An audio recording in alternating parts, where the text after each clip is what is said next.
आदाब नाज़रीन, Z news में आपका खैर मकदम है। Poonch district municipal council Poonch ने अमले के मेंबरान के साथ तिरंगा रैली निकाली। रैली की क़यादत सदर म्यूनिसिपल काउंसिल सुनील शर्मा और एडवोकेट उमर शेख नायब म्यूनिसिपल काउंसिल पुंछ ने की। आगे देखिए हमारे नुमाइंदा जहांगीर अहमद की ये रिपोर्ट।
भारत माता की आजाद हिंदुस्तान, आजाद हिंदुस्तान, भारत माता की, भारत माता की आजाद।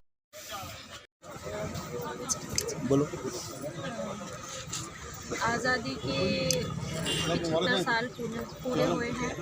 पूरे हिंदुस्तान में तिरंगा रैली निकाली जा रही है। मेरी आगे भी पहले भी लोगों से अपील रही है कि इस आज़ादी के महोत्सव को एक त्योहार की तरह मनाना चाहिए और यही नहीं कि दफ्तरों पर और सरकारी दफ्तरों पर यहीं पर झंडा लहराया जाए।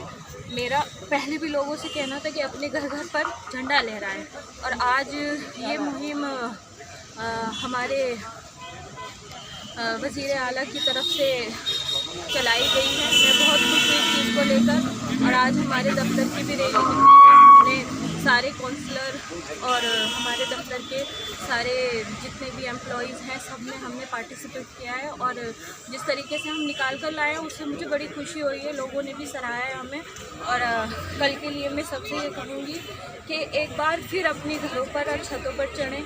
जिन्होंने नहीं झंडे लगाए वो झंडे लगाएं और इस आज़ादी के महाउत्सव को दिल से और खुशी के साथ मनाएं। Thank you. तिरंगा रैली निकाल के सवाल सकते हैं। तिरंगा रैली जैसे पूरे स्टेट में और पूरे हिंदुस्तान में जैसे तिरंगा रैली निकाली जा रही है, ऐसे ही म्यूनसिपल काउंसिल पुंछ मेरे हमरा सारे काउंसलर्स और जो भी एम्प्लॉइज़ हैं उन सारों ने आज पार्टिसिपेट किया और तिरंगा यात्रा निकाली है। हमारी ये लोगों से और अपने मुल्क से यही रिक्वेस्ट है कि आपस में भाईचारा बना रहे, प्रेम भाव रहे, हिंदू मुस्लिम सिख सब पार्टिसिपेट करें और इस दिन को ये 75 आज़ादी का महोत्सव को कामयाब बनाए। इतना ही, बहुत बहुत धन्यवाद, शुक्रिया।